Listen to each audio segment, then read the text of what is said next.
지금 미국 전역이 발칵 뒤집혔습니다. 100억 원까지 긴급 대책 회의가 소집되었다는 소식인데요. 그 중심에는 믿기 힘들게도 한국산 세탁기가 있습니다. 미 상무부가 부과한 30%의 관세 폭탄에도 불구하고 미국 소비자들이 앞다투어 한국산 세탁기를 사기 위해 매장 앞에 새벽부터 줄을 서고 있습니다.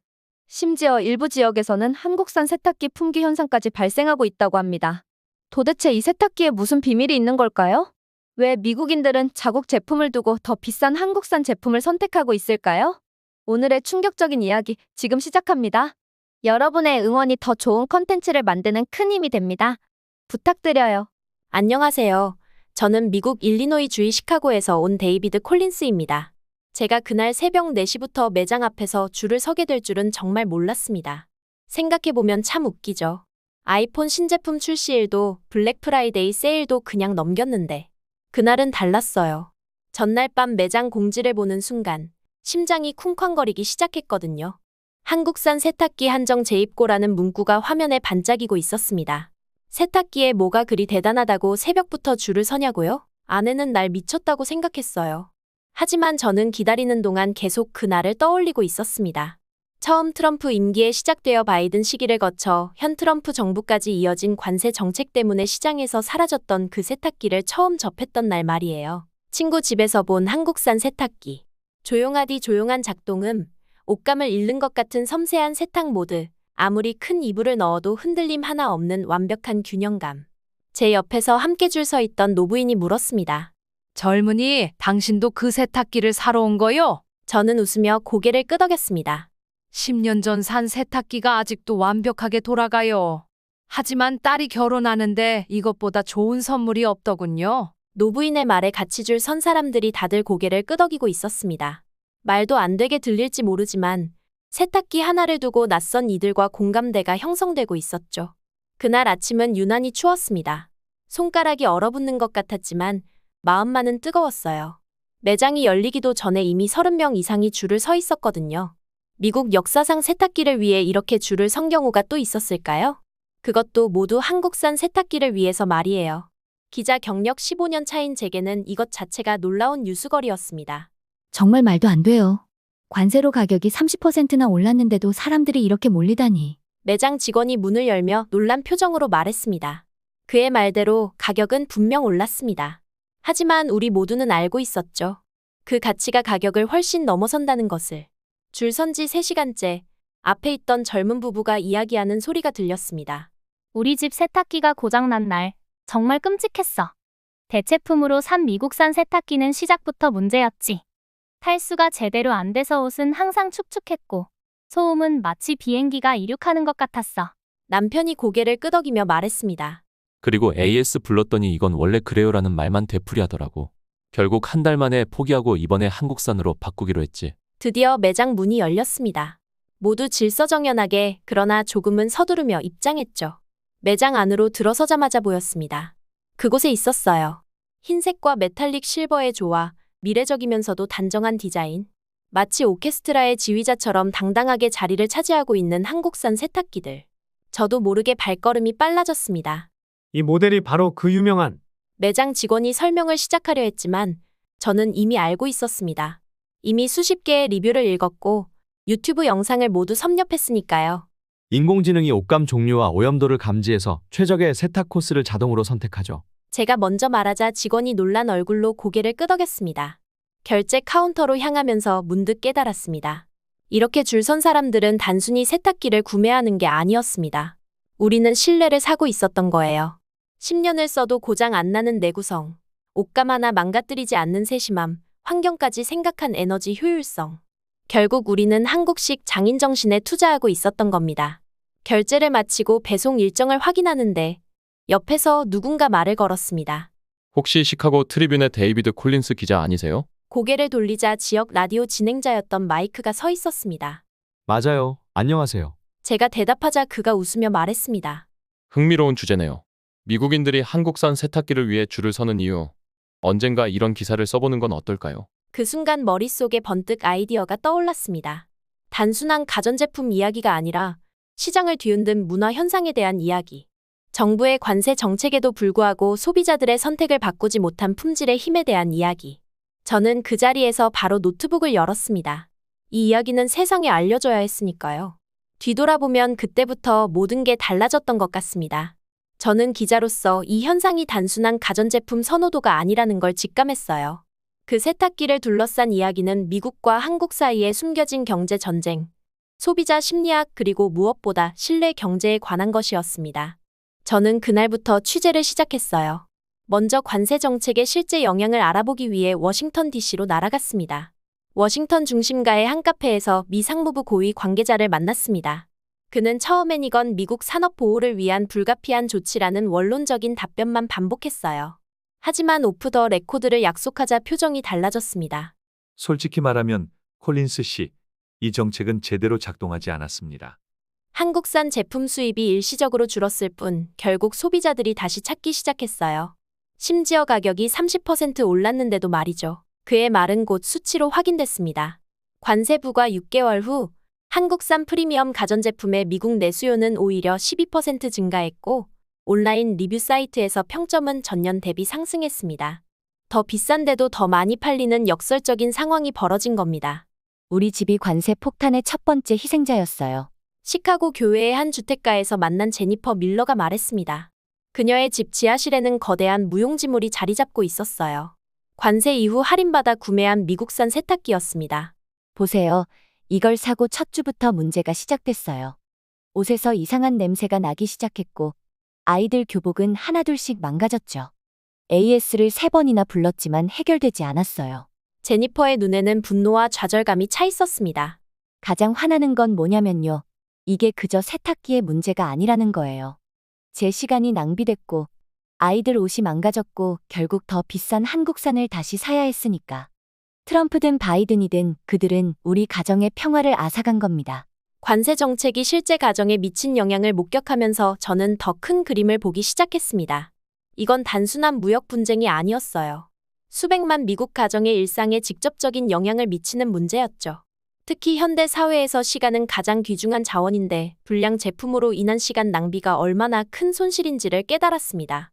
취재를 계속하던 중 시카고 홈테크 매장의 매니저인 마이클 로버츠를 만났습니다. 그는 20년 넘게 가전제품을 판매해온 베테랑이었죠. 관세 발표 직후 우리 매장은 한동안 한국산 세탁기를 진열대에서 빼야 했어요. 가격이 너무 올라서 팔리지 않을 거라 생각했거든요. 그가 창밖을 바라보며 말했습니다. 그게 얼마나 큰 오산이었는지 몰라요. 마이클은 컴퓨터를 켜고 매출 데이터를 보여줬습니다. 관세 부과 초기 3개월간 한국산 세탁기 판매는 실제로 급감했습니다. 하지만 그 이후부터 점진적으로 회복되기 시작했고 6개월 후에는 관세 이전 수준을 회복했습니다. 놀랍게도 1년 후에는 오히려 판매량이 18% 증가했어요. 이건 제가 20년 경력에서 본 적 없는 현상입니다. 마이클이 고개를 절레절레 흔들며 말했습니다. 관세로 인한 가격 상승에도 불구하고 소비자들이 다시 한국산으로 돌아온 건 글쎄요. 이건 마치 소비자 반란 같은 거였습니다. 이 소비자 반란의 중심에는 온라인 커뮤니티가 있었습니다. 관세 이후 페이스북과 레딧에는 미국 엄마들의 세탁기 생존기 같은 그룹이 우후죽순 생겨났고 그 안에서 한국산 세탁기에 대한 열렬한 지지와 경험 공유가 이루어지고 있었습니다. 한 주부는 관세는 정부가 결정하지만 내 집에 들이는 제품은 내가 결정한다 라는 댓글을 남겼고 이 문구는 그룹의 비공식 슬로건이 되었습니다. 어느 날 레딧의 한 스레드에서 흥미로운 댓글을 발견했습니다. 나는 전지희의 엔지니어였어. 미국 제품과 한국 제품의 결정적 차이를 말해주지. 저는 바로 DM을 보냈고 며칠 후 보스턴 교회의 한 집에서 30년 경력의 엔지니어 로버트 하워드를 만났습니다. 두 나라의 제조 철학이 근본적으로 다릅니다. 그가 차분히 설명했습니다. 미국 기업들은 계획된 노후화를 기반으로 제품을 설계해요. 제품 수명을 의도적으로 제한해서 일정 기간 후에 소비자가 새 제품을 사도록 유도하는 거죠. 반면 한국 기업들은 신뢰 구축에 초점을 맞춥니다.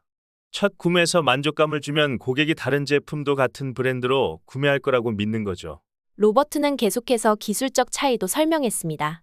한국산 세탁기의 모터와 제어 시스템은 최소 10년 이상 사용할 수 있게 설계되어 부품 하나하나가 더 단단하고 정밀합니다. 비용이 더 들지만 그만큼 신뢰성이 높아지죠. 미국 기업들이 이 접근법을 따라가지 못하는 이유는 솔직히 말하면 분기별 실적에 집착하는 기업 문화 때문입니다. 이 말은 제 머릿속에 불을 지폈습니다. 이게 바로 관세도 막지 못한 한국산 세탁기의 부활의 핵심이었습니다. 소비자들은 점점 더 단기적 가격보다 장기적 가치를 중시하고 있었어요. 또한 SNS와 온라인 리뷰를 통해 정보가 빠르게 공유되면서 정부나 기업의 마케팅보다 실제 사용자 경험이 구매 결정에 더 큰 영향을 미치고 있었습니다. 이 취재를 마무리하며 저는 다시 그날 아침 매장 앞에 줄 섰던 사람들을 떠올렸습니다. 그들은 단순히 세탁기를 사러 온 것이 아니었습니다. 그들은 자신의 일상을 지키기 위해 자신의 시간과 노력을 존중받기 위해 그곳에 있었던 겁니다. 관세 정책은 국가 간 무역 균형을 맞추려는 시도였을지 모르지만 결국 미국 소비자들은 자신들의 지갑으로 더 분명한 메시지를 보내고 있었습니다. 우리는 가격보다 가치를 원한다. 다음 날 아침, 메일함을 열었더니 놀라운 소식이 저를 기다리고 있었습니다. 시카고 트리뷴의 편집장이 제 취재 노트를 읽고 한국산 세탁기 현상을 일요판 특집 기사로 발행하기로 결정했다는 내용이었어요. 게다가 제게 더 깊은 취재를 위한 예산까지 할당해 주셨습니다. 이건 정말 기자로서 꿈 같은 기회였습니다. 저는 즉시 다음 단계 취재 계획을 세웠고 그 첫 번째 목적지는 미네소타주의 작은 도시 세인트폴이었습니다. 한때 저는 한국 제품이 미국 경제를 망친다고 믿었습니다. 미드웨스트 홈 어플라이언스의 CEO 제프 칼슨이 넓은 창문으로 내려다 보이는 미시시피 강을 바라보며 말했습니다. 그의 회사는 20년 넘게 중소형 가전제품을 유통해온 지역 강자였습니다. 관세 발표가 났을 때 솔직히 말하면 환호했어요. 드디어 공정한 경쟁이라고 생각했거든요. 제프의 표정이 어두워졌습니다.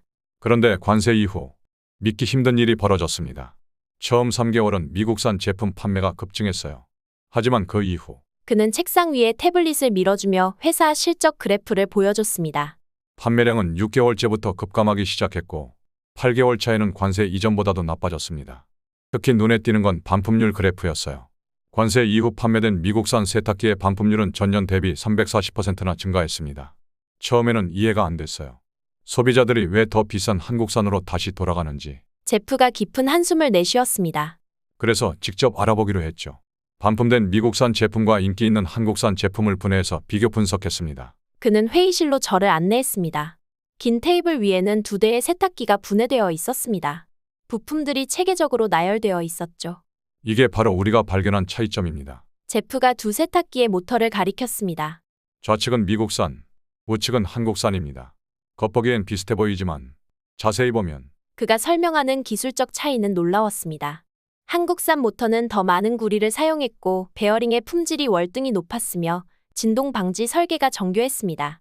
가장 충격적인 건 미국산 제품의 주요 제어 회로가 2년에서 3년 사용을 전제로 설계된 반면 한국산은 최소 10년 수명을 염두에 둔 설계였다는 점이었습니다. 제프가 진지한 표정으로 말했습니다.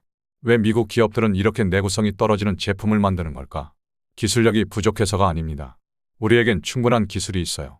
문제는 기업 철학이었습니다. 제프는 자신의 회사가 빠졌던 함정을 솔직하게 털어놓았습니다. 우리는 계획된 노후화라는 비즈니스 모델에 너무 익숙해져 있었어요. 제품이 일정 기간 후에 고장나야 소비자가 새 제품을 구매하니까 그게 수익을 극대화하는 방법이라고 믿었죠. 하지만 이제 소비자들은 똑똑해졌습니다.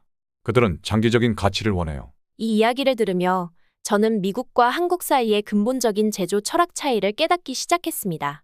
그것은 단순한 기술 격차가 아니라 비즈니스를 바라보는 시각의 차이였던 겁니다.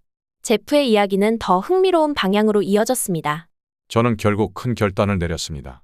관세 8개월 후 우리 회사는 한국 중소기업과 협력 계약을 맺었어요.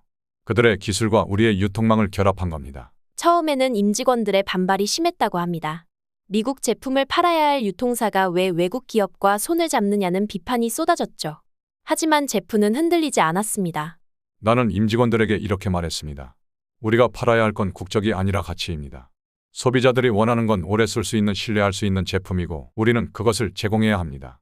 협력 이후 얼마 지나지 않아 놀라운 변화가 생겼습니다.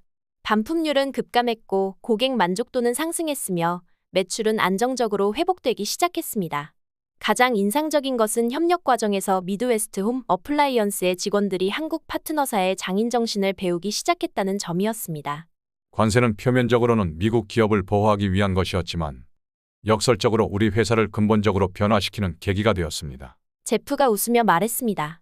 이제 우리는 단기적 이익보다 장기적 신뢰 구축에 집중하고 있어요.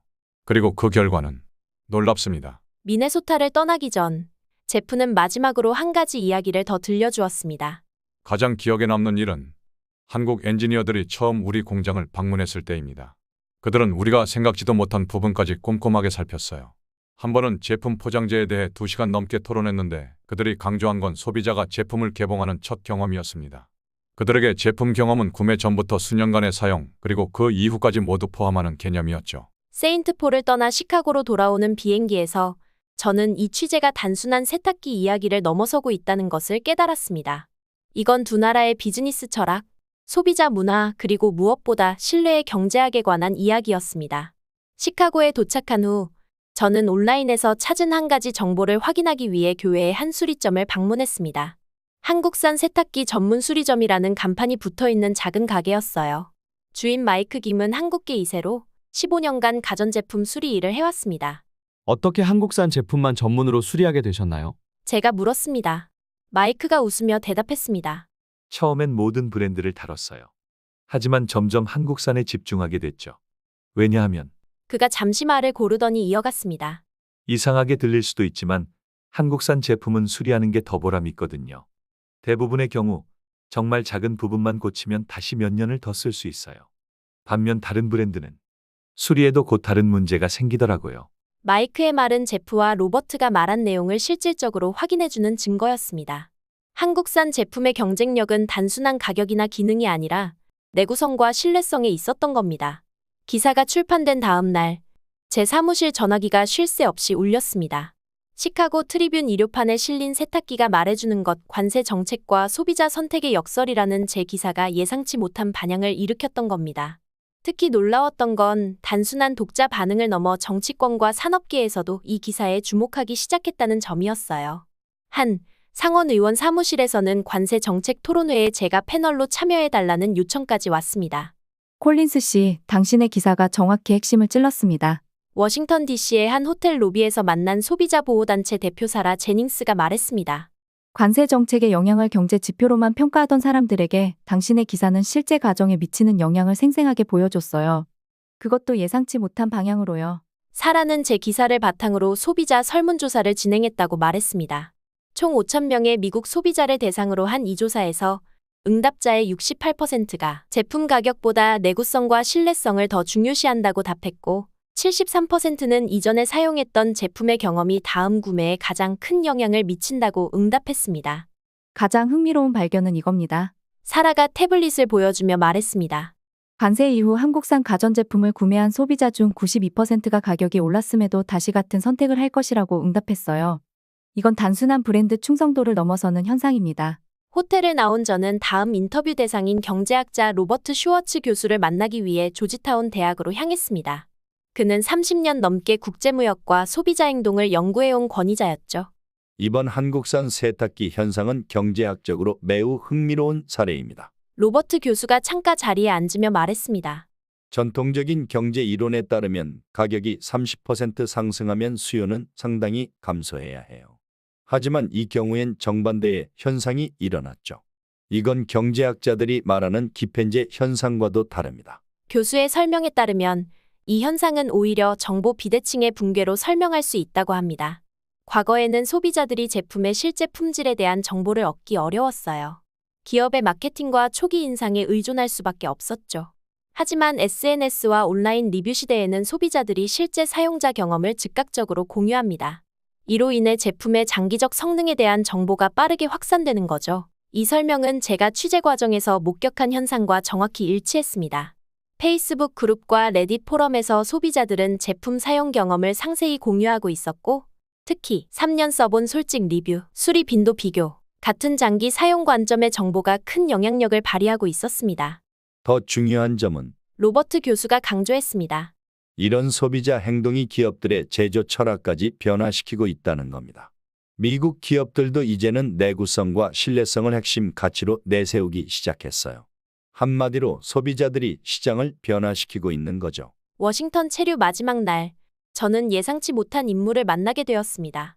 관세 정책을 처음 제안했던 무역대표부의 전직 고위 관료 마크 앤더슨이었습니다. 이미 은퇴했지만 제 기사를 읽고 연락을 해온 것이었어요. 솔직히 말하면 우리는 큰 오산을 했습니다. 국립미술관 근처 벤치에 앉아 마크가 말했습니다. 그의 목소리에는 후회가 담겨 있었어요. 관세 정책을 설계할 때 우리는 미국 소비자들이 단순히 가격에 따라 행동할 것이라고 가정했어요.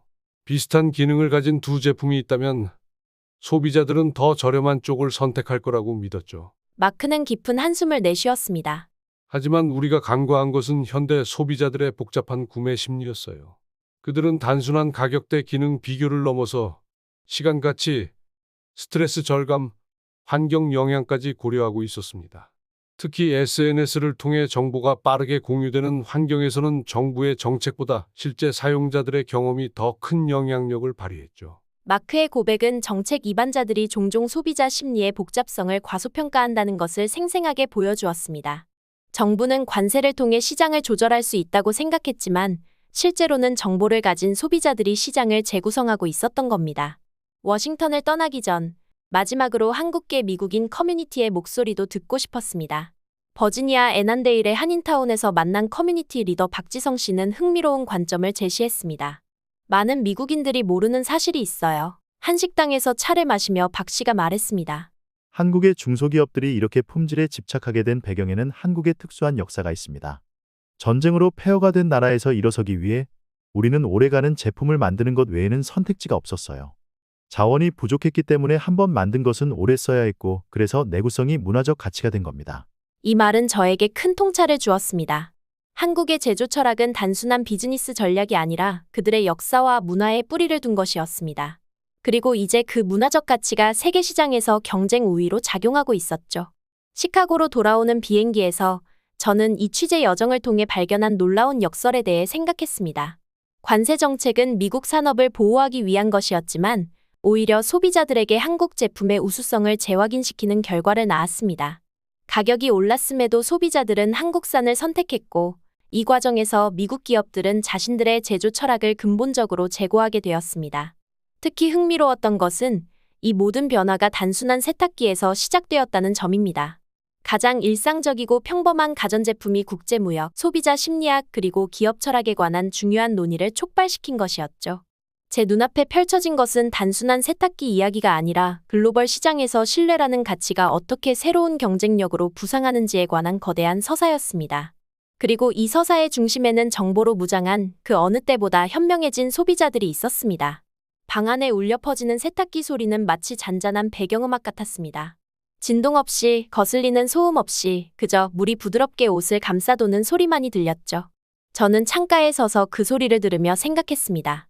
세탁기 하나가 어떻게 국가 간 무역 전쟁의 상징이 되었을까? 시카고 트리뷴의 마감을 앞두고 마지막 단락을 작성하기 위해 제 노트북을 펼쳤습니다.